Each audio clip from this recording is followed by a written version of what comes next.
them, to make them start thinking alike, start thinking about one another, start strengthening one another, because they were becoming one unit.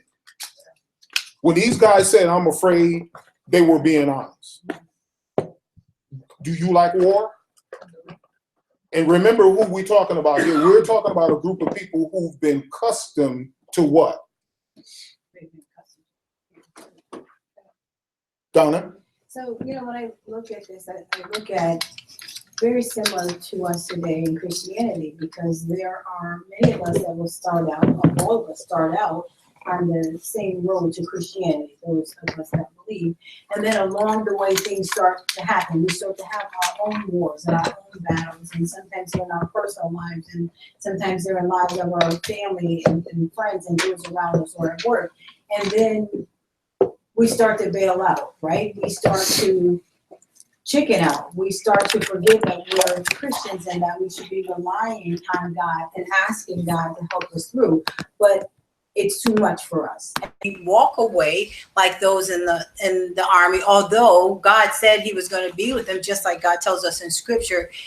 It's still not enough for us many times. And so I think it's a great story, because hopefully we learn that even in trials and tribulations, and even when we're outnumbered and circumstances look bleak, if we believe in God and believe what he says, then we will come out victorious. But too often we give up too quickly.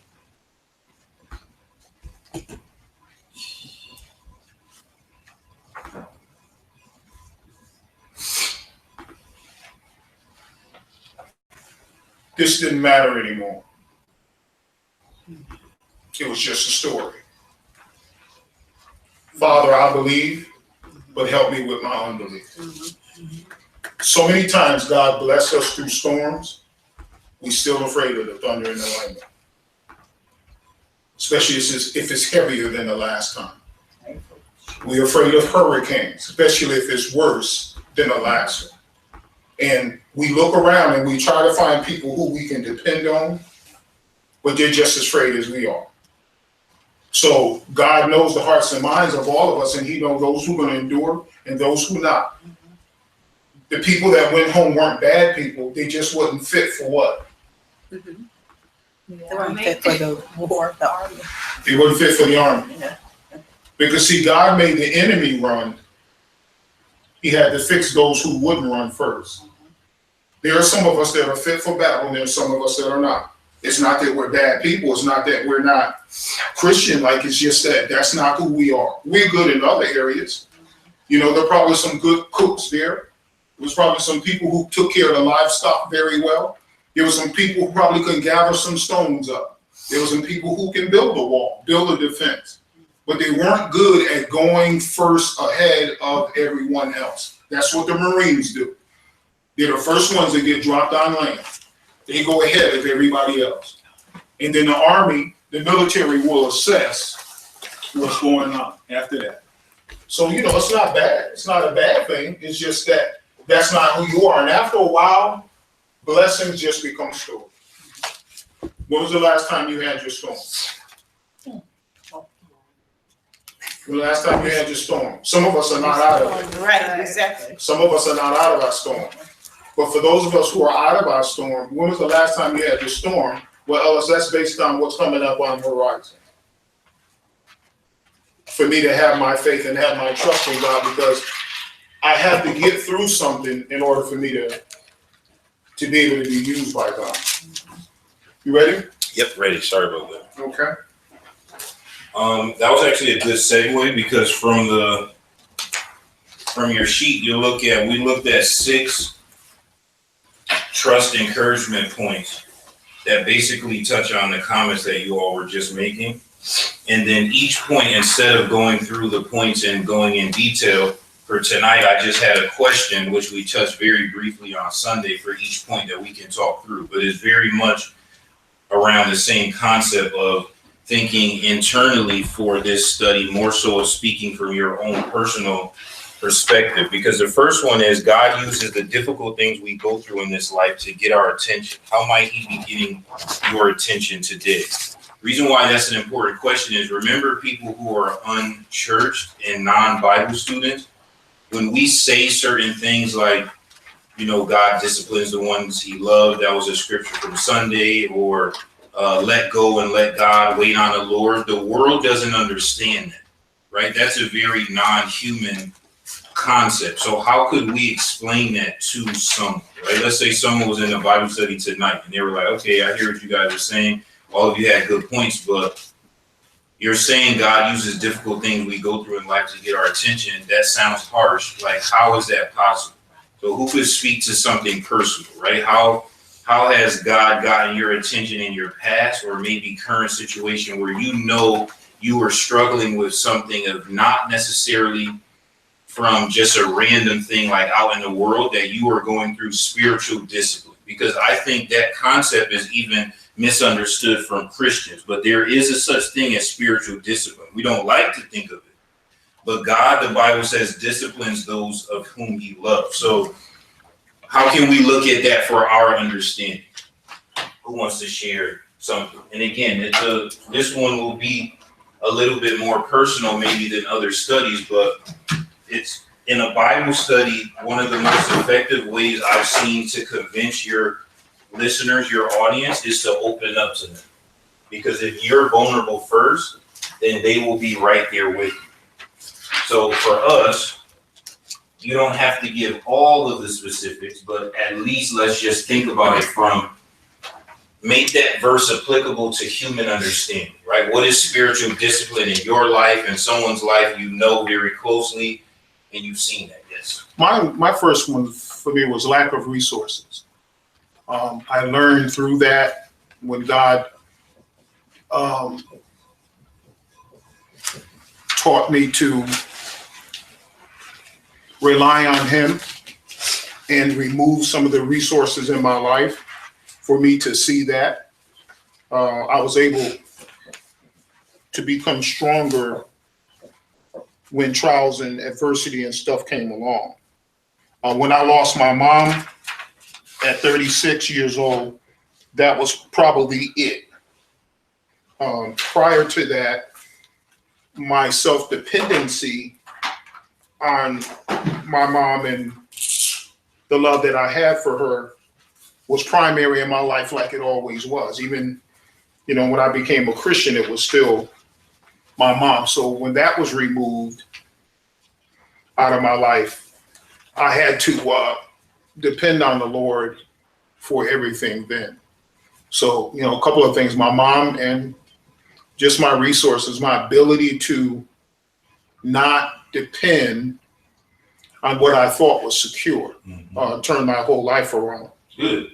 One thing I added to is what you were saying was removal of physical possessions. I know in the past you talked about your car. Again, Christians don't like to think that way, but don't parents do that? Absolutely. Well, we used to live next door to a neighbor, and when it was Christmas time, if her son wasn't acting a certain way, the gift could be wrapped under the tree. What she do with the gift? Do they boys get it? Nope. Give it to somebody else. We don't like to think that God would do that, but we're talking on a higher level, right? A deeper level, not higher. Deeper level is, will God remove physical things out of your life if he feels like it's getting in the way of your relationship? Yes, right? Now the world, that's harsh for them. Like, what kind of God y'all serve?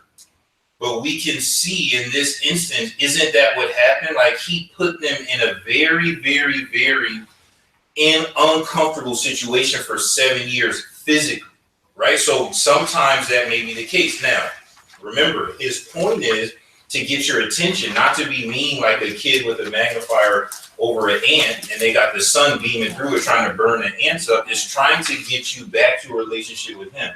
So removing resources or physical possession for Christians could be used to wake us up, right? That's something where we can see a difficult situation that God could be using to get our attention, right? Family members is definitely one, right? Relationships is definitely one, because some of us put those things before God, right? You got a lot of people on a fast track hellbound because they put in relationships over God. right? My boyfriend, my girlfriend, my husband, my wife, my best friend, my job, co-workers, like these people are more important than worshiping on Sunday. Now remember, people won't normally come out and say, they'll still say, I still read my Bible, pray, and have a relationship, blah, blah, blah, that sounds good. But to us who are Bible students, we know don't really work that way, right? If you can't worship, then that is your worship, right? It's hard to convey it. Don't get me wrong. We can't just come out to people and be like, hey, you're serving idols. Come back to church, right? That's not going to resonate. People are going to say, oh, you know what? You're right. Let me get back here. We find some loving way, but calling a spade, if you work instead of worshiping, work is your worship. There is no other way around it, because whatever you put forth your time and energy to, according to Jesus himself, that is who you're serving, because you can't serve two masters. So Jesus said that. So when we look at it, sometimes these four things are hard to speak of. If we look back, retrospectively, like, wow, those were times that were difficult. I could see God work. What else? Anyone have anything else? I find when to God, like if there's certain things that with all your heart and soul that you shouldn't do something and you just do it anyway, and consequences that you do pay, but there's still a lesson in it too, because even though God chastises us, he still gives us a way out sometimes. When we do things that are wrong, he still provides a way for us out of it. Good. That's a good one, right? Harsh consequences. Anyone do a sin and they know someone else who did the same thing, but you feel like, man, how come I got this crazy sentence, right? Two people commit the same crime, but the judge says the person, not probation, but they tell you 3 to 9. You thinking, my goodness, I thought I was going to get the probation. Anybody look at life that way? May not want to. You may look at the pew in front of your back, right? And you think, I had the same prayer request. And now this person, why they didn't get what I got, right? Somebody do something and you feel like God gave them a lenient thing, almost like the parable of the workers, right? You only work a little bit, you get a full day's pay. But I did this tiny little thing and God's still in my life to this day, right? That's just how it is, right? One night of fun could end up in a lot of scenarios, right? This is what young people don't know, right? One night of fun, you could wake up and be like, oh, that was bad, I shouldn't have done it again. You could wake up physically compromised, you could wake up emotionally compromised, same situation, right? But it's just, this is how the life we live. So sometimes those harsh consequences we look at as, how come God being so harsh to me? Sometimes we look at that financially, right? We look at other people and be like, how come that Christian have more money than me, right? Or how come that Christian's marriage is better than mine? What am I doing wrong, right? This is just natural. I know it's uncomfortable to speak on it, but it's natural. Human nature, we're looking around, right? Just to imagine how traditionally auditoriums are set up in terms of worship or Bible study. You are looking around and you may feel, one or two of us may look around and feel kind of like, how come I'm getting the short end of the stick out of all these people in here? I must be sinning way worse than everybody else in here. So that may be one. I think that's true, because I think people start to look at, maybe it's something that I'm not doing that I should be doing, right? And this is where God knows our heart. He knows what we're doing, and we should look to God and not to others, because he blesses people differently. Some people go through hard trials and tribulations. You can ask the same thing when you're sick or you're not feeling well. You ask the same thing, right? So, I've got my own physical issues. And so I'm not saying why me, because I understand that things happen for a reason and different for everyone else. The question for me is, where's my faith when these things happen? And do I learn to trust God in them, right? And so even when you're in good physical health, I would say that when I was in probably great health, I would say that my prayer for my health was definitely not as strong as it is now in the times that I have been sick, right? And so when you think about that, it's like, so we should be praying for our well-being all the time. But I think when you're feeling well, you think you're feeling well, and you just go through life and go through the motions. But, when you're laying on somebody's operating table and you know that, this is a very serious thing. I think from that, and you recover, you learn to appreciate yourself and also trusting in God to help you through those things. Yeah, no, that's a very good one. Very good point. Uncle, you have something or no? Anybody else for one? All right, let's look at two, right? Because this kind of plays into it. God always sees the whole picture and always sees the best in us. Do you see yourself as God sees you, right? Because sometimes when you are going through bad things, you may say kind of, why is this happening verbally? You may have a legit conversation with God, right? Sometimes in tears to be like, why is this happening to me? What am I doing wrong? Is this my curse? I thought I was doing the right thing. And when we zoom out and we see, this is more of a communal answer, probably less personal, because hopefully we all recognize we're made in God's image. But at that moment when you're struggling, you're usually not thinking about, I'm made in the image of God. What's some encouraging things you would say to yourself at that moment, right? What are some reassuring things to tell yourself or someone who's saying like, why is this happening to me? I'm at the bottom, right? 7 years, I'm at the bottom crying out. And then what can we use biblically to say as our encouragement? Right? What are some things that we would say to remind ourselves or others how God sees us? First, we know how are we made and what and on the sixth day in terms of what? In God's image. Okay.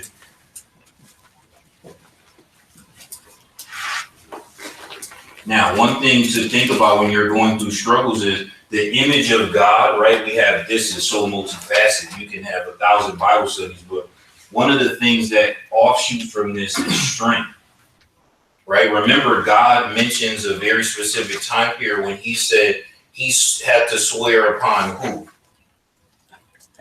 Himself. Because God said what? I look around. There was no.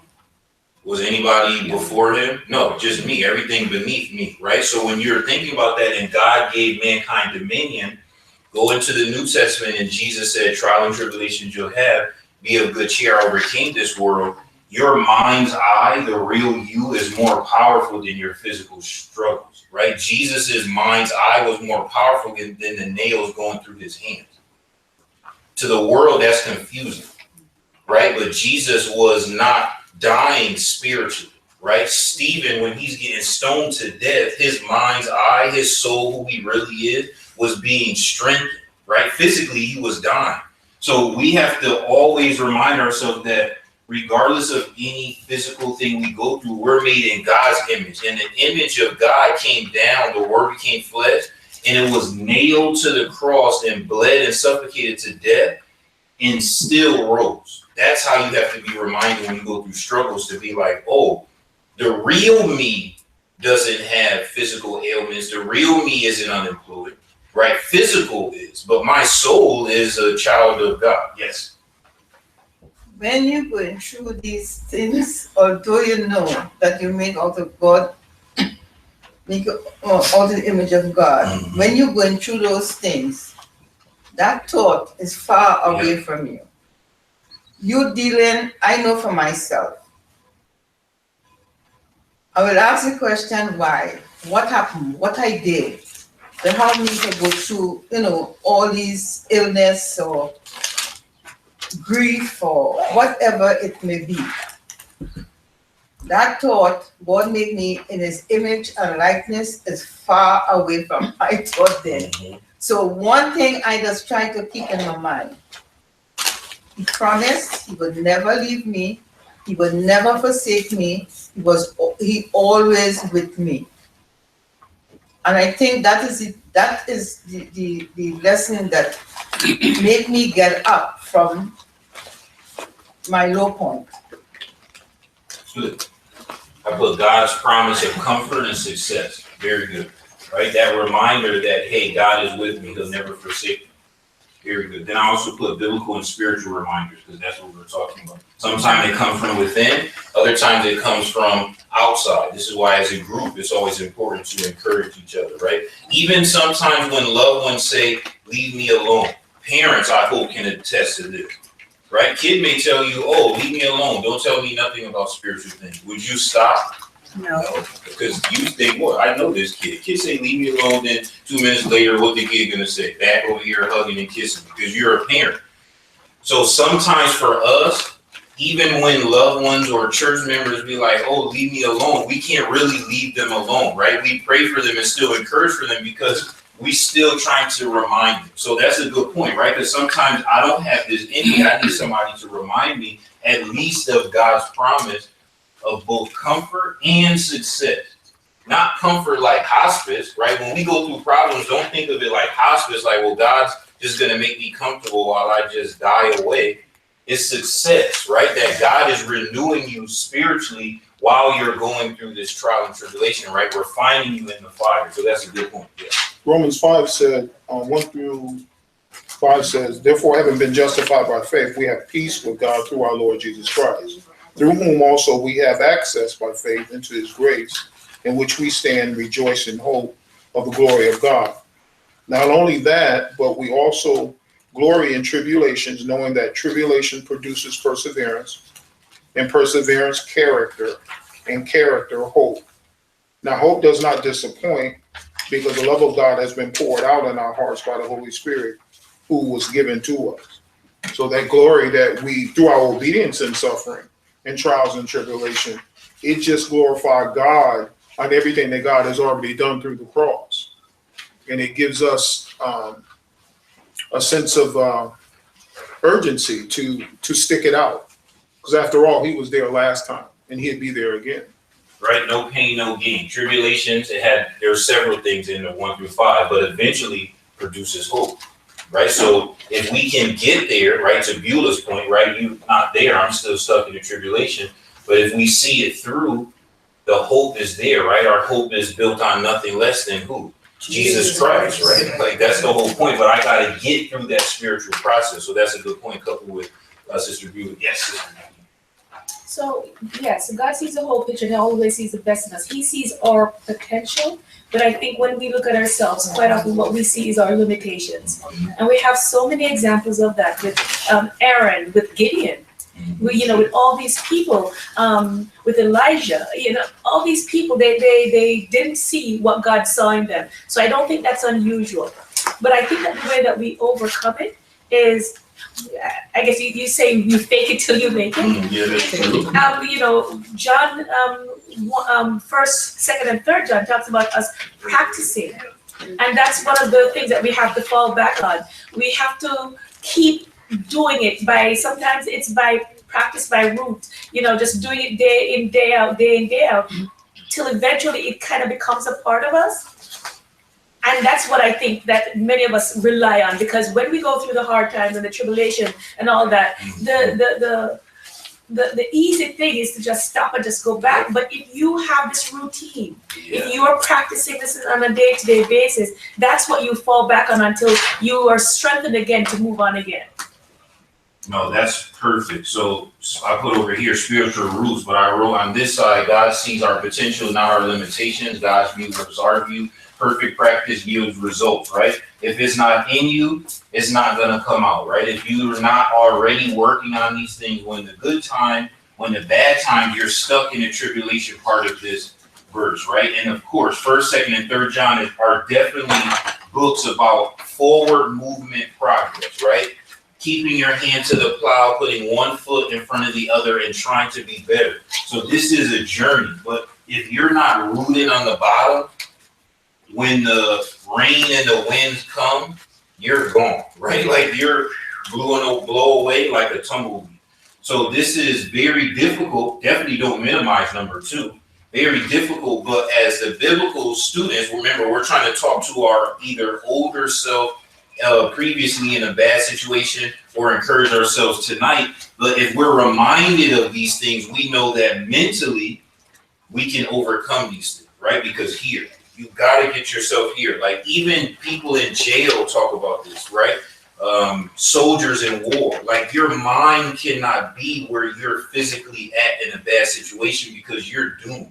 If your mind can transcend, then nothing can hurt you. People say that all the time, and people listening be like, what does that mean? Right? That sounds like a fairy tale. But it's the God honest truth. Your mind is so powerful. Your mind is powerful enough to shut down feeling pain in your body, right? Some people have done physically impossible things, and there you think, how weren't you in pain? They say, no, I didn't. I felt pain after, but at that moment, I didn't even feel any pain. I just reacted.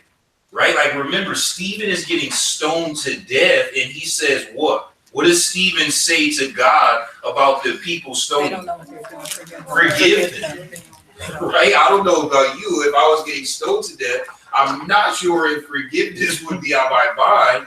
I'd probably be yelling and screaming, saying, ow, or trying to pick the rock up and throw it back, right? But his mind's eye, like he was spiritually somewhere else than Ellis would be. And I think that's the key point, is if we can practice that now, practice that in the good times, right? One good example is when you start your prayers daily, thank God for what you already have. Get yourself in that routine now. So if you already have good health, tomorrow morning, if you live, before you ask God of anything, thanks for my good health. Because I know my other brothers and sisters, some don't have good health. Thank you for my good health. Because when you go through physical things, you will have more appreciation for that good health, right? So it just comes from perfect practice kind of yields results. So that's a very good point. Anyone else for three? For two, before we move to three. Deb? No? Pat? No, I was just thinking of Moses, but that fits in what Nadine was saying. Oh, that's a good The one. life of Moses, where God, from the very beginning, from before as a baby, had plans for him. But Moses didn't know that. But when God said, it's time for you to do what you've been called to do, you look for a way out, but yet God will still use him, and use them right through to, get his people where they're supposed to be. Let's look at three. God confirms his priorities of our life, for our life, with his presence in our life. Can you provide an example of you feeling God's presence in your life today, urging you to trust him? Right? Can you speak of something personally where you knew God was trying to get your attention? Like Gideon, right? Physically, God was talking. So this is way different. Even he was like, I don't even think it's true. Let me go in here for a meal, a sacrifice, and let me see you snatch up the gravy without touching the other stuff to even prove to me that you're really God, right? So how can we look at situations where we know, wow, I was in a bad way and I felt divine presence, right? It's okay to speak that. Sometimes we feel, oh, I don't want to speak. Then people think we kind of like this other denomination. Never shy away from the truth, right? Like two people in love, two married people should not kiss in public because they feel, oh, we don't want people. Y'all married, y'all in love, right? Everyone else ain't married in love. What does it bother you? You kids, right? You can't be like, oh, I don't want to show you affection to other people. That's how I think we are as Christians. We don't want to talk about certain things. Oh, no. This is our relationship with our God in spirit and in truth. Other people misunderstand that's it. First century, they thought people were cannibals because they would hear them through the door talking about what on Sunday morning? Lord's Supper, saying what? Eating flesh, drinking blood. But we can't be like, oh, we don't want people to think we really eating meat, flesh, meat. So when a brother get up, can you say another way? No, right? This is our relationship. We'll explain it to you later, but this is what we're saying. So some of us could speak to situations where you were in a bad spot, right? Like, it could be self-induced, but you ended up in a bad way on the wrong side of the track, and you felt, man, if it wasn't for whatever got me out of that, God only knows where I would be, right? Anyone want to share or have something to share with that regard? Like something where was divine intervention in your life, just as dramatic maybe as this angel speaking to Gideon. Anybody? This past Friday, I was taking the kid. My plans were to get on the road at 3:00 to get to the youth rally to avoid traffic in New York. Nadine had the van, and she calls me at like 3:00 or 3:15 or so. The battery just died in the van, and she's up in Shelton. And I'm like, oh no, we haven't had any other problems with the car. That's the only vehicle that we have will fit everybody. I'm like, this can't be happening. She got to jump real fast afterwards, got the van, got on the road. We were later than we were supposed to, but just south on 95, there was a huge crash, and it was on both sides of the lane. 45 minutes difference. Don't know when the accident happened. Didn't have another problem with the battery since. It went through my mind coming back. I think God was in this situation. I was looking at it as a negative, but it probably was a positive because God was watching over us. I think, I don't want to read more into it than it really is, but I think there is sometimes this divine stuff that goes on that we really don't fully understand, and God uses it in a way that, in my mind, it glorified him, because I would have been upset most of the way down because now I'm stuck in traffic. And I was stuck in traffic for a while, not that bad of traffic, but it wasn't as bad as it would have been if I didn't start putting two and two together and started looking at it from a different perspective. Bible students, what Old Testament biblical character is that with the animal? Remember, he was like, come on, let's go. And the animal was like, The donkey wasn't going. come on, man, it's something about to grab us. What was that? Right? Anyone know the man's name? Right? He was like, come on, let's go. And he said, well, after a while, what happened? Donkey was like, spoke, right? Come on, man, you don't see this in front of us? Sometimes it's that way, right? We sitting here cursing God. You got me late. Maybe angels say, oh, God, can I speak? I'm sorry, but can you look ahead a couple miles or a couple feet? Look, that's why we're doing, oh, sorry, I'm over here being upset, right? So that humbling, right? We've been there. We've been in a past situation where we didn't react that way. We were mad, and we drove by, and we say, oh, God, be with them. Pray there's no loss of life. Now God say, oh, now you talking about be with them, but 2 exits back, he was cussing me out as if I was here purposely ruining your travel plan, right? It's not about reading into it. Sometimes it's kind of like, oh, I looked at it the wrong way, or I looked at it and was like, wow, that could have been me on the side of the road. Thank God for that. So I think those are good moves. Bible says what? God moves in mysterious ways, right? Those are, it's okay to think about your situation like that, to think, did this happen to get my attention, to save me for a betterment in the future? Sometimes we may never know, but at least it's worth pondering. Yes.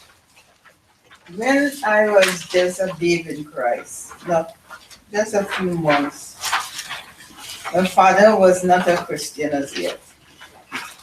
And he lived in the country, I live in the city. And Simeon came home with a news concerning him, but it was a bad news. And if I never know God, I think at that moment I get to know him.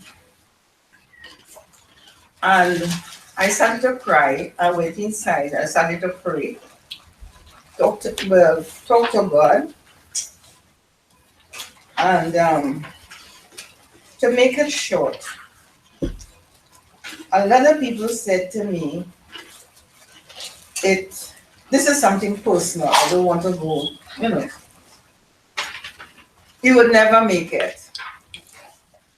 And I started to visualize the future of him because he's not a Christian. And if he died in that situation, he lost. And I used to cry morning, noon, and night. I'm crying. Simeon get upset with me. Members in the church, Beulah, you're going to drop, Beulah this, Beulah that. But all I prayed and I asked God, please save him, that he could accept you in his life and turn his life around. Because he was seeking, but he couldn't find what he really didn't have, you know what I mean. And it was a court matter. And thank God, he get through it. And the next day, he was baptized.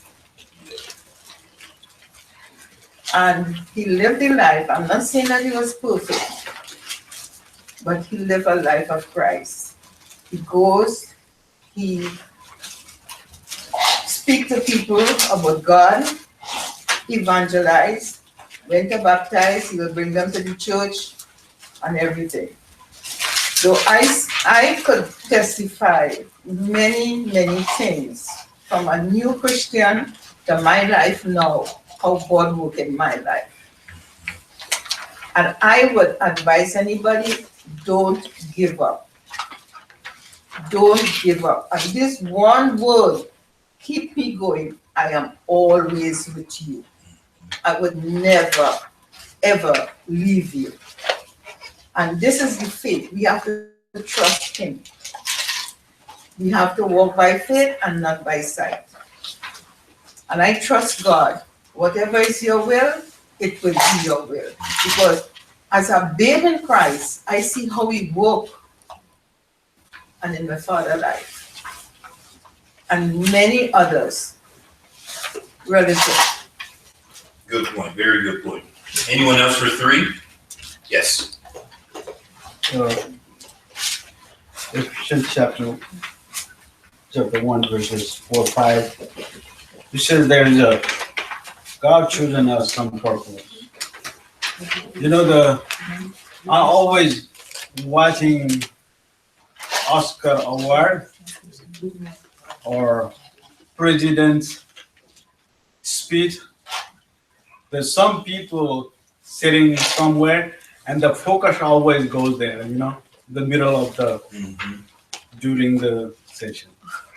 Something that goes about talking about something, talking about that actress or William. The camera roll over the person, over the person. Exactly, God sees us at that on time when he needs to, because we are all the time praised and we are all the time his Holy Spirit that works through us, between God and us. So I believe this is the working with Nita. I'm bringing her this example. She don't speak, but I can speak behalf of her. 3 months or 4 months ago, all the time she was talking. No, never before it was. 3 or 4 months ago, she was keep telling me, find another job, find another job. Why? And keep asking why. She don't like work with those girls. Okay, fine. I didn't pay attention, and she stopped saying that, but she's telling me, I don't want to go work. I want to stay home. I don't want to go work. I want to stay home. Okay, God will hear your voice, and suddenly God heard her voice. That was in January. She got almost laid off. But they didn't give her layoff. But they, instead of 5 days, they gave 2 days work, 3 days stay home. Now she is staying home now. You see, God knows what you're willing, what you're asking. Even though you're not praying, but God knows what your situation is. If you're really tired, he helps you to pick, instead of picking you, somebody else. So this is God's. We don't know. We don't know anything about tomorrow, but he just chose, just like a Gideon. That's why we all just expecting God, it's your will, not mine. Because Gideon was in the basement somewhere. It wasn't like he was wide in the open. He was in secret. Gideon probably felt like, why are you coming to talk to me? I'm a nobody. Right? How you heard me? I wasn't even praying. I just was threshing down here saying, I wish we was in a better situation. That's a good point. Yes, sister. Sister Bill and I was talking about that, and Pat and I had a reason to talk about that just the other day because I got a bill in the mail.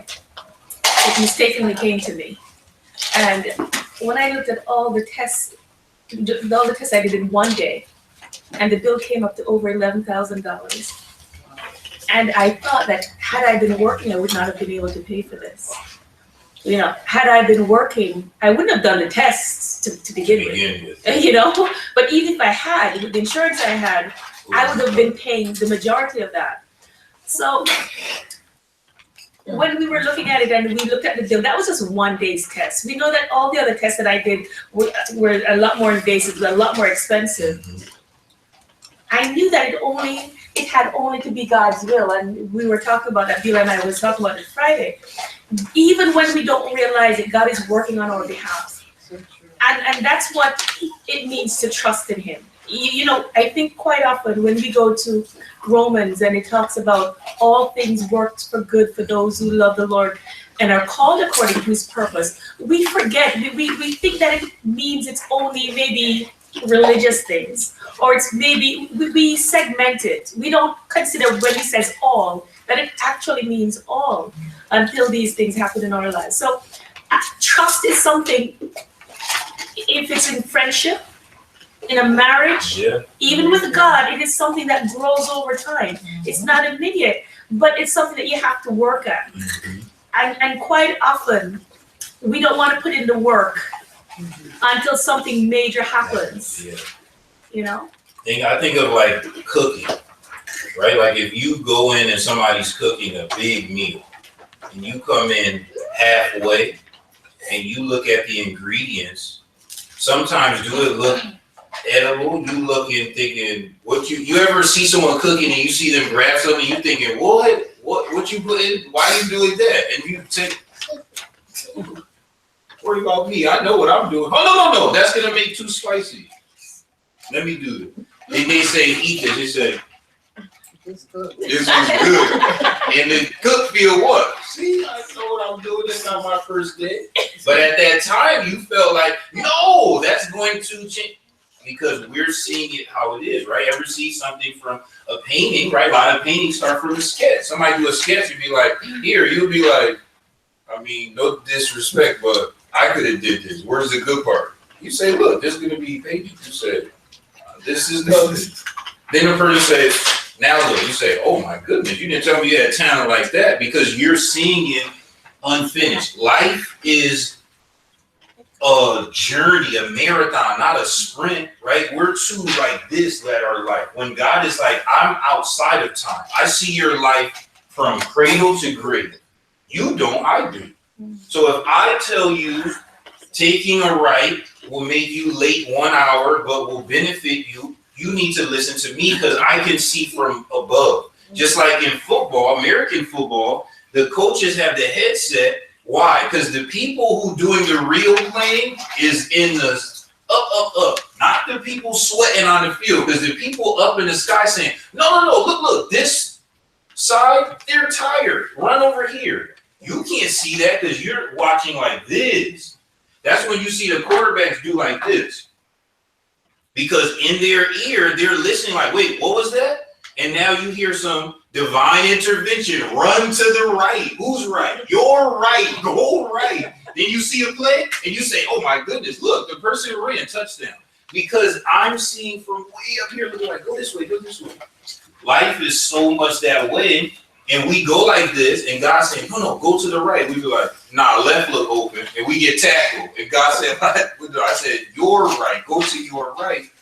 We miss it because we can't recognize that God sees everything. That's the point. First, you got to recognize that, look, it may look bad today, but God may say this little bit of bad is going to turn out to your good if you trust me.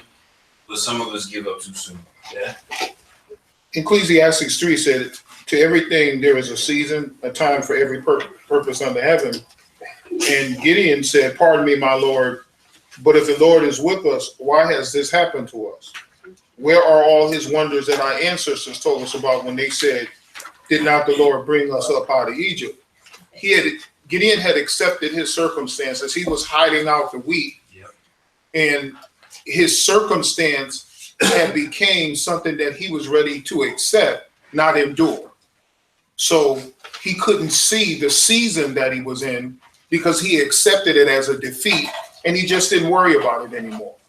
And God intervened because God sees it as a season. There are times, I was going to throw this big 60-year-old birthday party. And I started to plan it, and then I thought about it because I started getting more aches and pains. And I said, maybe I won't make it to 60. So after I made it that night at midnight, I said, well, maybe I should throw a big picnic instead of a party. I said, maybe, when the summertime comes, I can regroup. But I was thinking about something grand because I'm only going to hit 60 one time. And 50 and 60 was the best birthdays of my life because they mean the most to me. But I said, nah, I better wait this out and see if I'm going to live first. You know, I may not make my whole 60-year-old birthday party. Some things we're just willing to accept as they are. And we're just in a season. And when we come out, we'll think, oh, okay. And it's not glory to God. God doesn't get glorified from it. And he just said, okay. And now he wanted proof. Because he had beat himself up so much with his surroundings that he needed proof. Yeah, he needed a miracle. If no one else have any 1 for 3, anyone? Because that one I want to segue to 4, because that's where I don't ever want us to be. Because this 4 is being faithful to God in private is a prerequisite or a requirement to being useful to God's kingdom in public, right? Like, don't ever in your life throw your hands up. There's a saying like, que sera, sera. What does that mean? Someone say, what? What does that mean? Que sera, right? Will be. Kids replace that to this. You say, hey, what's up with them grades? What that mean? What that mean to the kid? Oh, whatever it's gonna be, I'll probably pass, fail. Right? People feel like, how's your job? How's your health? You're married. Que sera, sera, right? How's the government? People, their shoulder don't come back down nowadays. Because you feel like, man, this guy, whatever happened, though. Right? When you give up, right, this concept of this hope, wow, doom. When you're in battle and we are all fighting, right? Swords or guns or whatever, right? Let's talk swords back in the day, right? And we rock. And I looked around, I'm like, man, some of y'all getting it. Auntie Michelle just did a good move. Beulah got up and kicked somebody.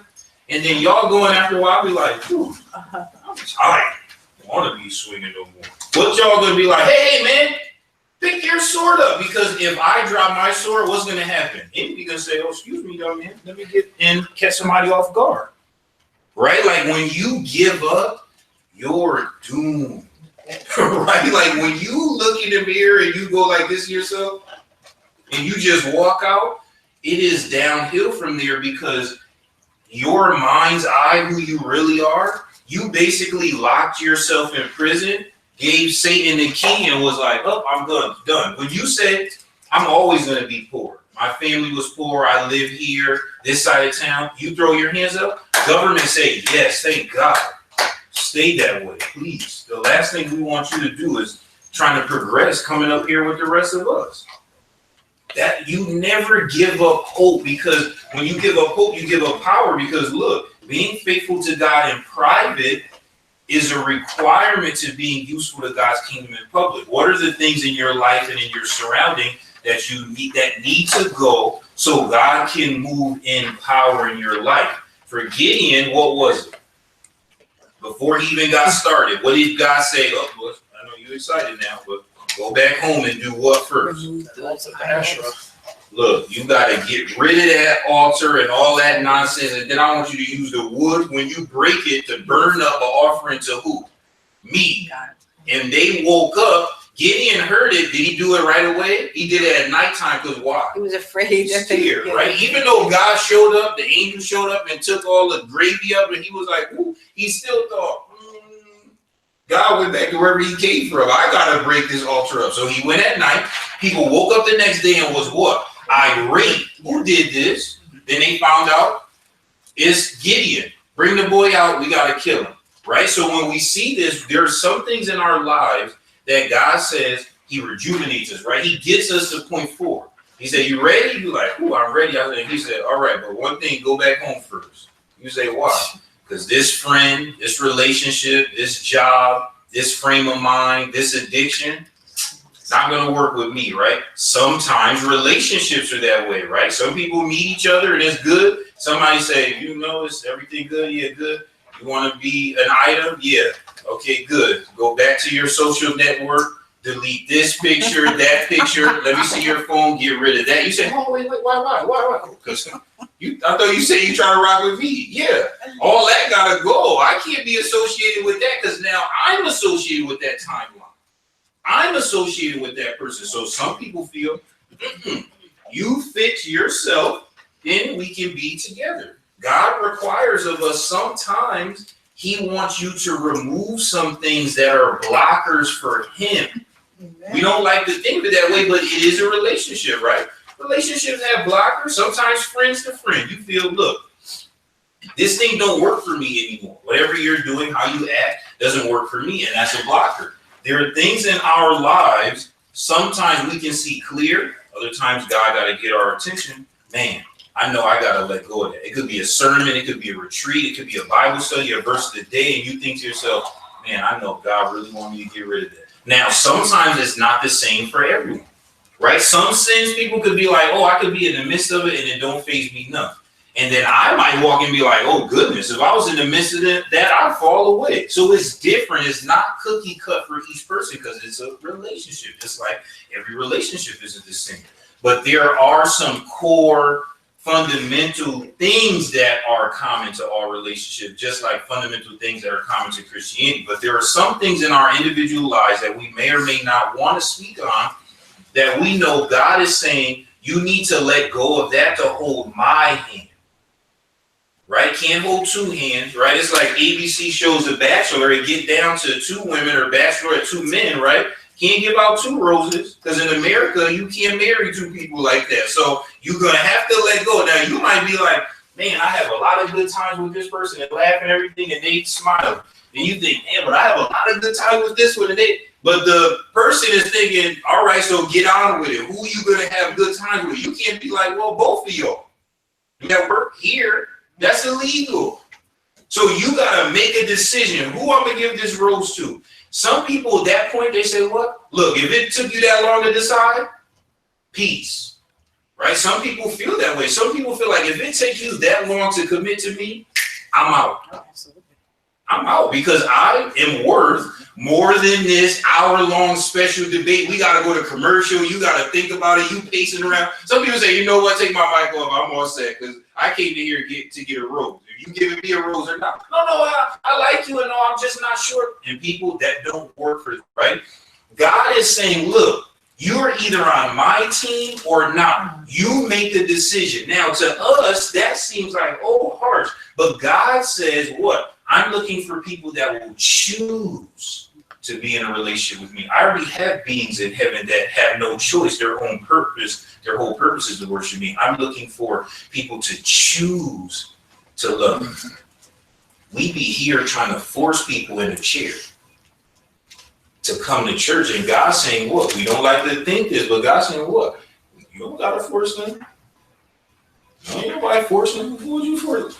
Let that girl, boy, male, female, young, old, let them live their life. Because just because you force them in here don't mean we. That's like somebody saying like, oh, you dragging them in a gown or a tuxedo down the aisle and the whole audience looking at you dragging them like, get to the altar. They crying, they throwing a fit. What in the world kind of wedding is this? Shotgun. Right? Like, no, and you pulling by the, God like, no. Because we all have to coexist as a family in heaven. I don't want nobody wishing they were somewhere else. So God lets you make your own decision. He lets you decide for yourself. Israel decided, and God said, what? You put yourself in this situation. All I did was remove my presence. I didn't hurt y'all.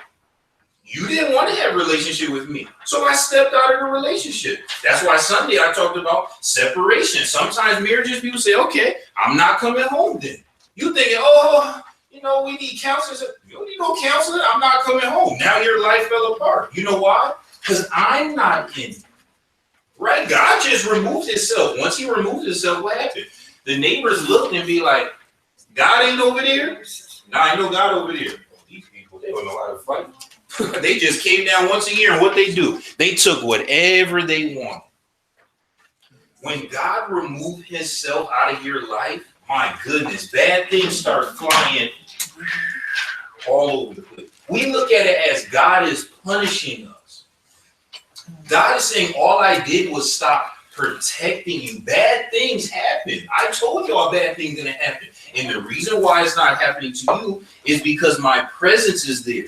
Once you decide to no longer want to be in a relationship with me, this story comes to our lives. Amen. Right? So this private to public is, we got to make sure that in our off time or our downtime, we're being to God as he would have us be, so that in public we can be praised, right? Or be honored. This is definitely involved with worship service, right? The men talk about this all the time, right? You got to make sure your affairs are in order as a man or a young man for your own self before you get up and start grandstanding in front of the group and people thinking, what you talking about? I know you ain't preaching or teaching about that thing, because you got to make sure it's coming from a pure space. So this concept of, just want to read it one more time, being faithful to God in private is a prerequisite to being useful to God's kingdom in public. And this is what he did with Gideon, right? He reaffirmed him. Gideon listened. He broke down the altar. He made the sacrifice. And then Gideon was used in public. Any questions or comments on that before we move to 5? 5 is God shows his true love for us through his patience during our faith process and his willingness to increase our faith. How will you allow God to meet you right where you are to supply you with what you need? He met Gideon right where he was, right? He didn't make him into this thing that he wasn't. All he asked was for him to trust and obey. That's all, right? He met Moses where he was. He met Daniel where he was, Shadrach, Meshach, and Abednego. Jesus met Peter and the other 11 right where they were, right? God just grabs you where he grabs you. Some of us are a wreck. Some of us are a mess. Some of us are better off than others. But God grabs you where he grabs you and says, I see the best in you. I see potential in you. Let me drive. You've been driving your life in a circle. Let me drive. I know where you're trying to go and where you should go. But you got to let me drive. God shows his true love for us through his patience during our faith process. It's a process. Some days is up, some years is up, some days or some years we're down. And his willingness to increase our faith, right? God, help me with the things I don't believe fully, right? Help me grow past those things. If you don't let God drive your life, you'll be lost. Anyone with 5 before we close with 6? A scripture that can go with that is Galatians 5:16 through, let's say, like 26. Key section of this basically talks about how we're supposed to be led by the Spirit, not by the flesh. And if we're really thinking about spiritual things, then the fleshly things of life will not encumber us in this world the way that Satan wants those to take possession of us. And the last 3 verses in there says, and those who are Christ have crucified the flesh with its passions and desires. If we live in the Spirit, let us also walk in the Spirit. Let us not become conceited, provoking one another, envying one another. And that's basically what it's all about, is being a Christian. You're blessed. And if somebody's blessings are greater than yours, you should be happy for that. Yeah. And where you are right now is the best place for you, because that's how God desires it right now. You don't know the big picture, like we've been talking about in this whole lesson. But God has a place prepared for you if you remain faithful to the end.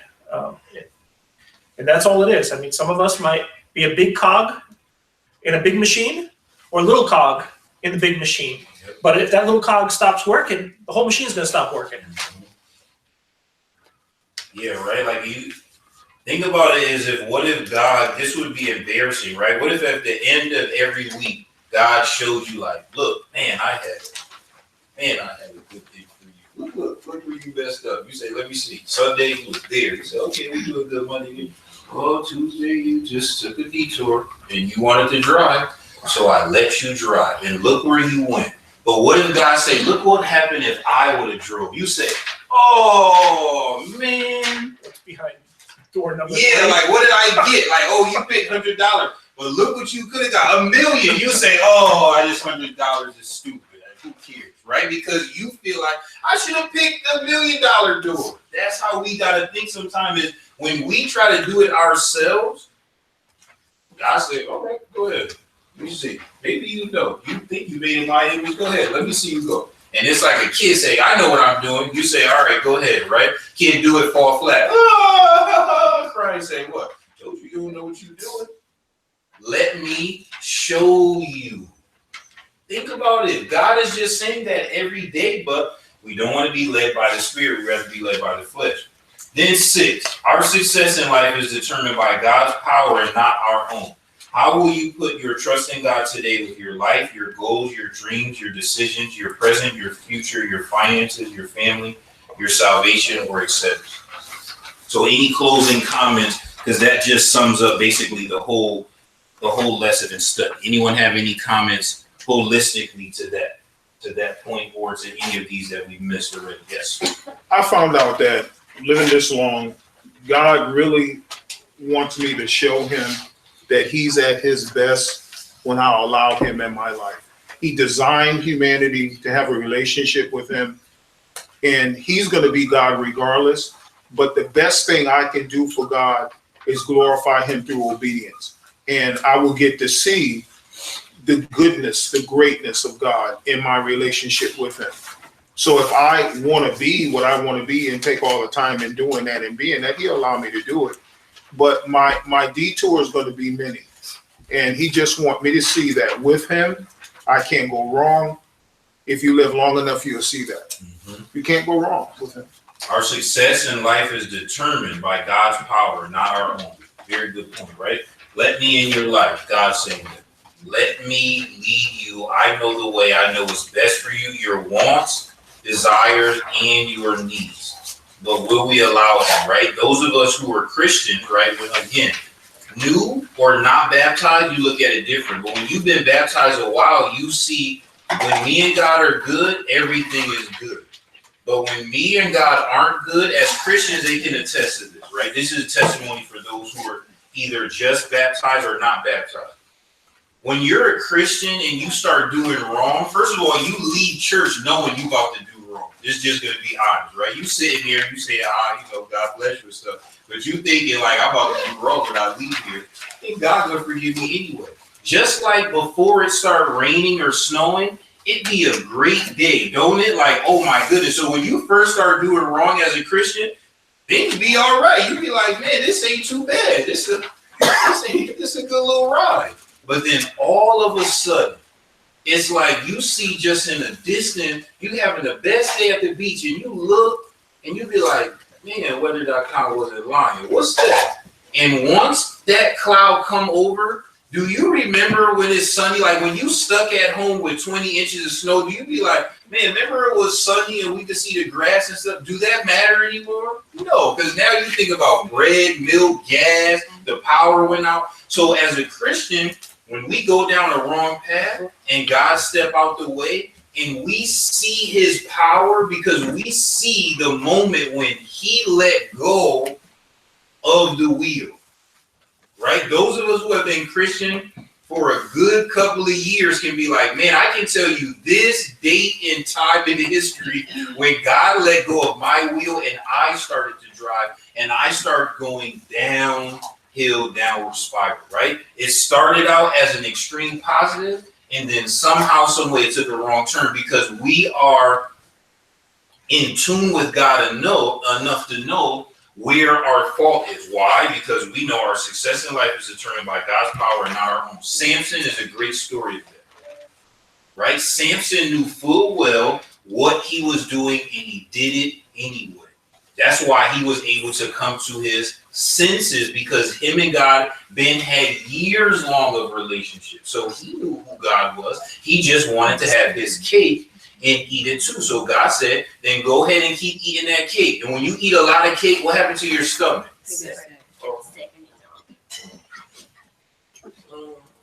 You ever have a kid like that say, oh, let me have this? It may be considered bad parenting. I think it's funny. You say, okay, go ahead and get it. And the kid rock. You're like, dummy, I finally got what I want. Kid going.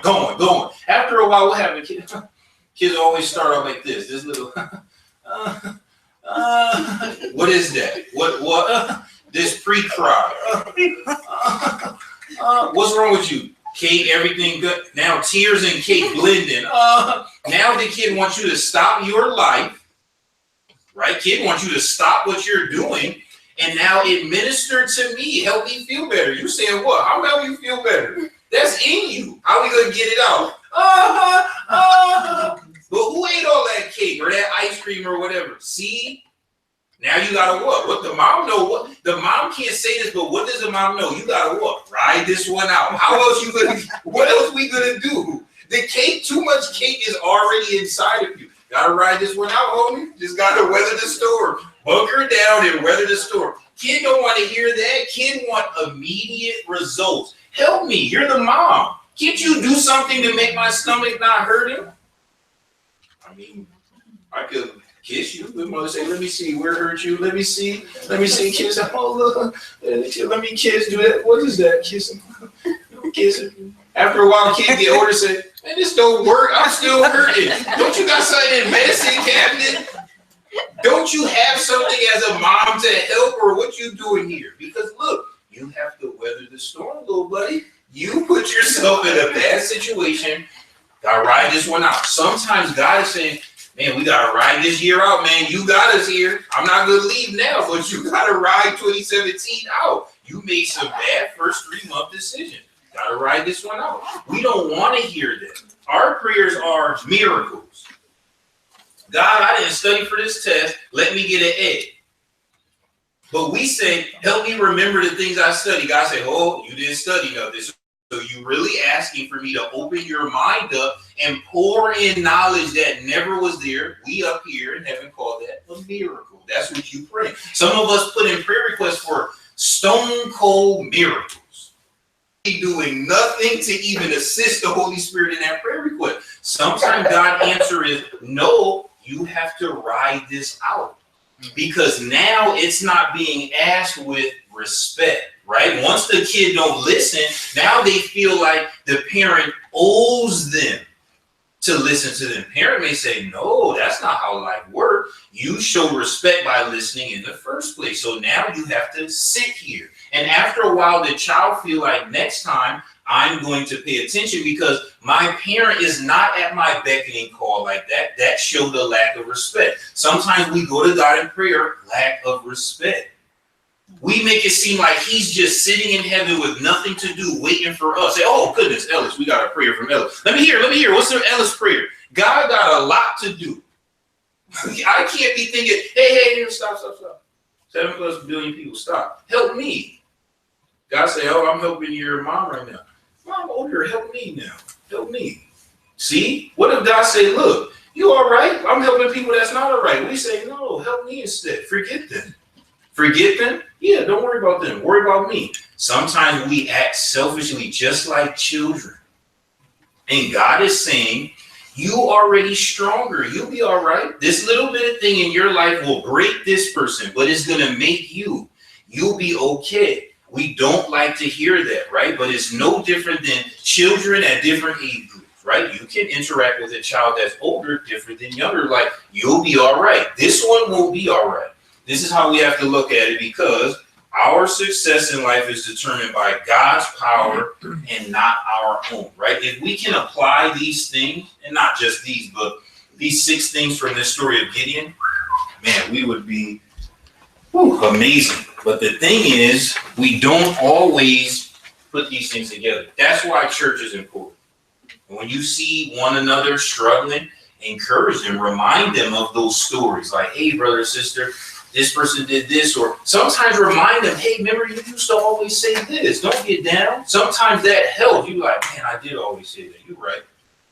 Just remind each other sometime when you go hug somebody on Sunday and you could tell something not really right, use that as an opportunity to encourage them, because sometimes we barely get to worship. We just looking for encouragement. Like, man, I hope somebody say something nice to me Sunday so I could make it to next Sunday.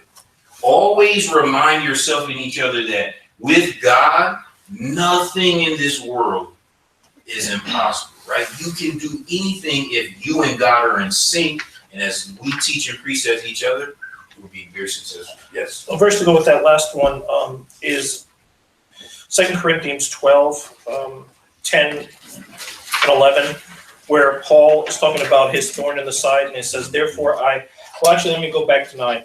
He says, and he said to me, my grace is sufficient for you, for my strength is made perfect in weakness. Therefore, most gladly, I will rather boast in my infirmities, that the power of Christ may rest upon me. Therefore, I take pleasure in infirmities, in reproaches and needs and persecutions and distresses for Christ's sake. For when I am weak, that I am strong. Yep. And that's basically what it is as Christians. When we realize that without God and without Christ, we are lost. We are nothing. There is no hope for us. There's no reason for us to even want to go on in this world without Christ. But yet, we don't want to share that with others. That joy, for some reason, we don't always connect the dots. Yeah. We walk around sort of defeated a lot of times and think that Satan's got the upper hand, but in the long run, God's already won. Yep. We know the ending. Totally agree.